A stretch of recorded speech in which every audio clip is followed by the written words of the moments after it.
완벽주의가 높은 기준 때문이라고 아셨다면 오늘 그 생각을 조용히 내려놓으셔도 돼요. 진짜 뿌리는 훨씬 더 개인적인 곳에 있거든요. 여러분은 이런 적 있으세요? 메일 전송 버튼 위에서 손이 멈춘 적, 보고서를 10번째 다시 읽고도 아직 뭔가 부족한데가 떠오른 적, 발표 끝나고 잘된 90%보다 실수한 10%만 밤새 곱씹은 적. 우리는 이걸 오랫동안 기준이 높아서라고 불러왔습니다. 근데 연구들이 말하고 있어요. 기준 자체는 문제가 아니라고요. 정말 우리를 무너뜨리는 건 기준을 달성하지 못했을 때 내가 사라지는 느낌, 그 연결이에요. 오늘 영상이 끝나면 여러분은 세 가지를 알게 됩니다. 첫째, 왜 높은 기준이 완벽주의의 틀린 진단이었는지. 둘째, 진짜 뿌리인 조건부 자존감의 구조, 그 순간 뇌와 몸에 벌어지는 일. 셋째, 기준을 낮추지 않고도 나를 덜 벌주는 법. 감정에는 이유가 있어요. 오늘은 완벽주의의 진짜 이유를, 논문이 뭐라고 말하는지 담담히 읽어드릴게요. 오전 9시, A씨는 책상 앞에 앉아 보고서를 10번째 다시 읽고 있어요. 오타는 이미 2시간 전에 다 잡았어요. 문장도 사흘 전에 정리가 끝났고요.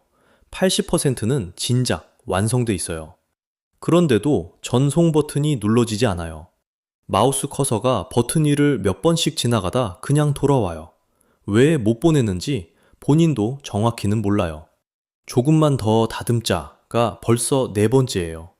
커피는 식었고 시계는 9시 47분을 가리키고 있어요. 이 장면, 어디서 많이 본 것 같지 않으세요? 어쩌면 오늘 아침에 당신이었을지도 몰라요.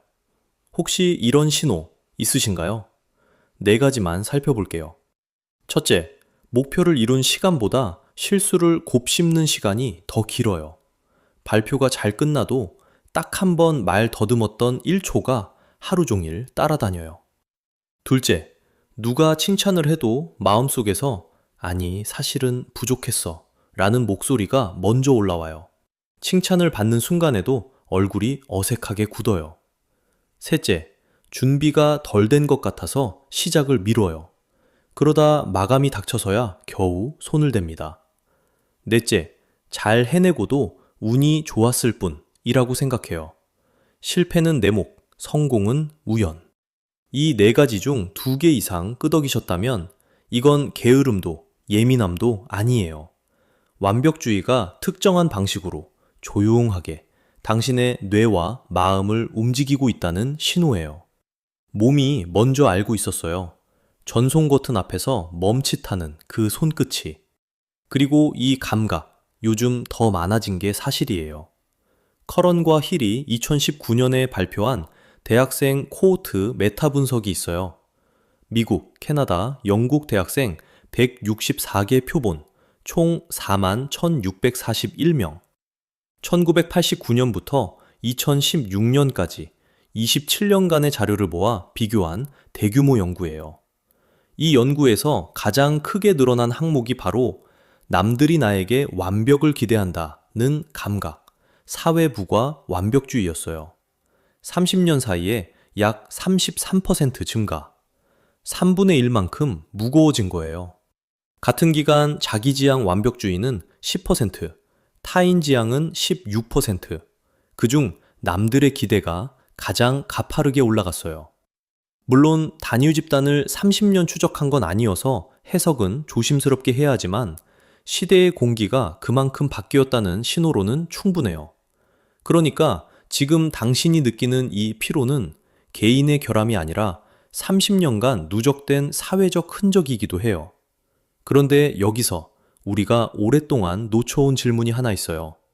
완벽주의가 힘든 게 정말 기준이 높아서일까요? 기준을 낮추면 괜찮아질까요? 많은 분이 이미 시도해 보셨을 거예요. 그리고 대부분 잘 안 됐을 거예요. 기준은 다음날 아침이면 조용히 제자리로 돌아와 있었을 거예요. 감정에는 이유가 있어요. 그 이유가 우리 생각과는 전혀 다른 자리에 있기 때문이에요. 답은 예상과 반대예요. 그래서 오늘 기준을 낮춰야 한다는 그 생각은 조용히 내려놓으셔도 돼요. 우리는 오랫동안 완벽주의를 기준이 너무 높아서 생기는 문제로 설명해 왔어요. 해결책도 늘 같았습니다. 기준을 좀 낮추세요. 내려놓으세요. 근데 해보신 분들은 아실 거예요. 이게 잘 안 됩니다. 어제 저녁에 힘들게 기준을 낮춰놓아도 다음날 아침이면 기준은 다시 제자리로 돌아와 있어요. 왜 그럴까요? 애초에 문제의 자리가 거기가 아니었을 가능성이 있어요. 학계에서도 이 지점을 오래 들여다봤습니다. 프로스트의 다차원 완벽주의 척도, 휴잇과 플랫의 완벽주의 척도, 측정 도구들이 쌓이면서 연구자들이 내린 결론은 의외의 방향이었어요. 완벽주의는 단일 덩어리가 아니라 두 개의 차원으로 이루어져 있다는 겁니다. 하나는 적응적 차원, 연구에서는 perfectionistic strivings라고 불러요. 자기 스스로에게 거는 기준, 개인적인 성취 욕구. 또 하나는 부적응적 차원, perfectionistic concerns예요. 실수에 대한 염려, 내가 한 일에 대한 의심, 남들의 기대에 맞춰야 한다는 압박. 스토버와 오토가 2006년에 발표한 리뷰 연구에서는 이렇게 정리합니다. 높은 기준 자체는 적응적일 수 있다고요. 성취, 동기, 몰입과 긍정적인 관련이 보고된다고 해요. 그러니까 기준이 높은 건 죄가 아닙니다. 문제는 다른 곳에 있어요. 그게 어디냐면 크로커와 파크가 2004년에 제안한 조건부 자존감 이론이 답에 가까워요. 자기 가치가 특정 영역의 성공 여부에 조건화되면 그 영역에서의 실패나 실수가 곧바로 자존감 붕괴로 직결된다는 겁니다. 완벽주의를 가진 분들에게 이 영역이 뭐냐면 대부분 해내는 것 전부예요. 일, 관계, 외모, 말투, 심지어 휴식까지. 다시 A씨로 돌아가 볼게요. 보고서를 10번째 읽고 있는 이유, 기준이 높아서가 아닙니다. 80점짜리 보고서를 보내면 자기가 80점짜리 사람이 되는 것 같아서예요. 과제가 평가받는 게 아니라 자기 자신이 평가받는 구조. 그래서 기준을 낮추라는 조언이 잘 안 먹힙니다. 기준을 낮추는 건 결국 자기 점수를 먼저 깎는 행위니까요. 여기서 하나 상상해 보실게요.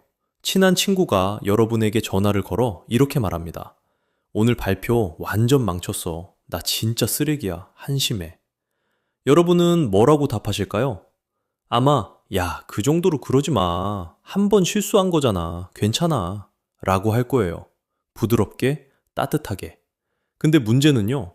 완벽주의를 가진 분들이 자기 자신에게는 결코 그 말을 해주지 않는다는 거예요. 사랑하는 사람에게는 하지 않을 말을 매일 자신에게 합니다. 이 정도밖에 못했어. 너 왜 이렇게 부족해?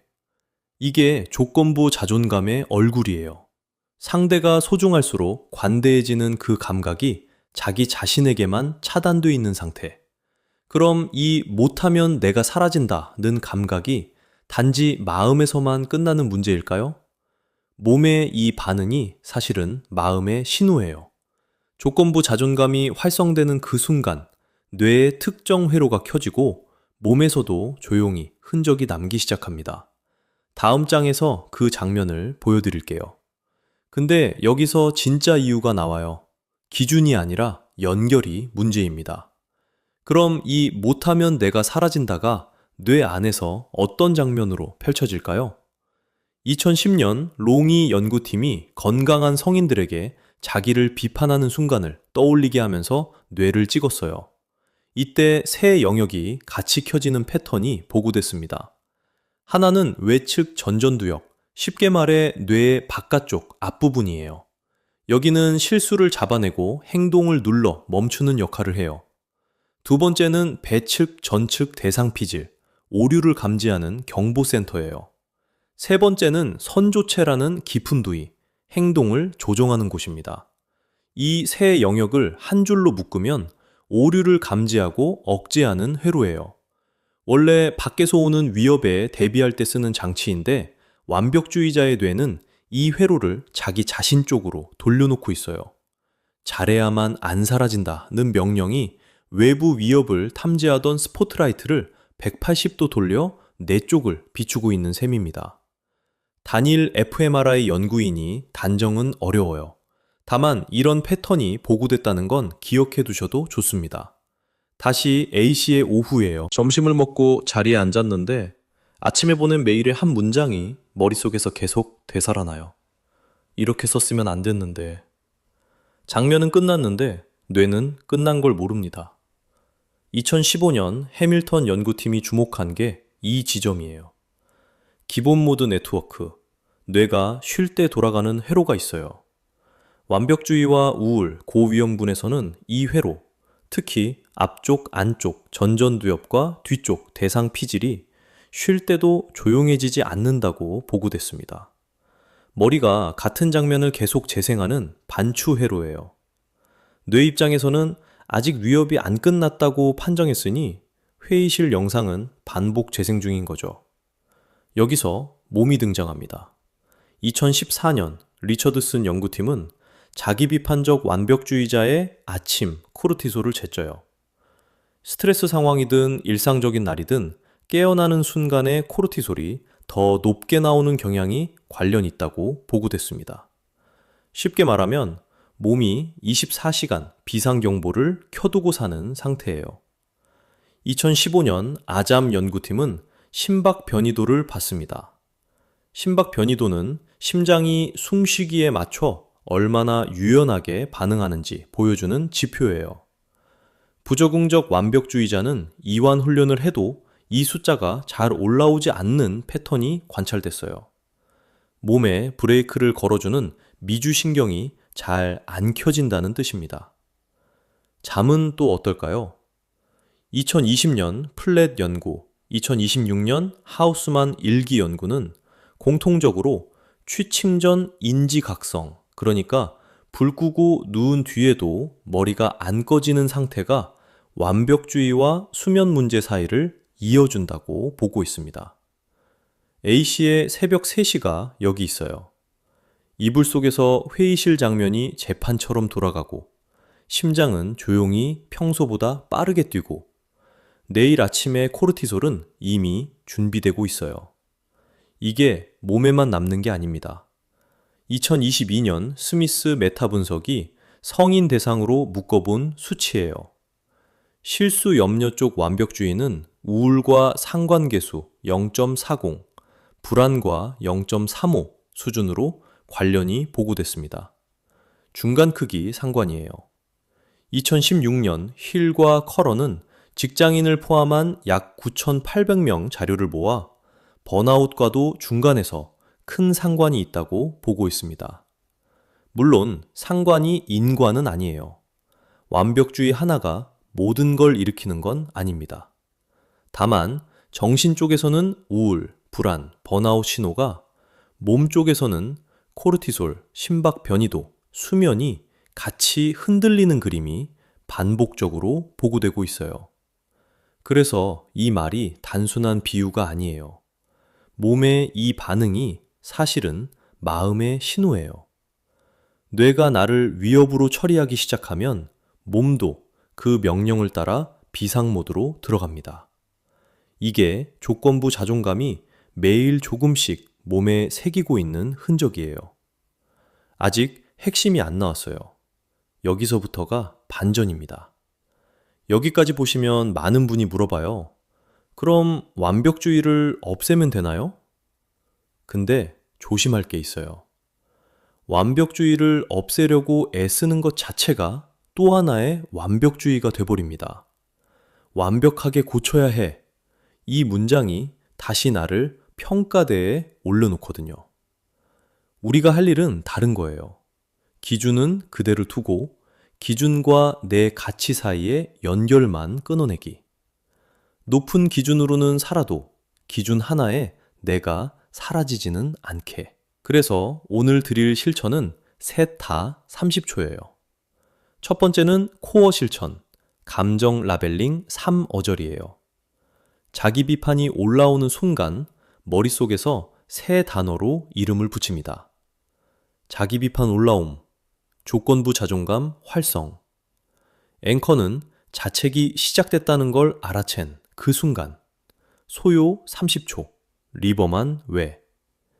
2007년 fMRI에서 감정을 말로 이름 붙이는 것만으로 편도체 활성이 내려가고 보게 측 전전두엽이 켜진다는 결과가 보고됐어요.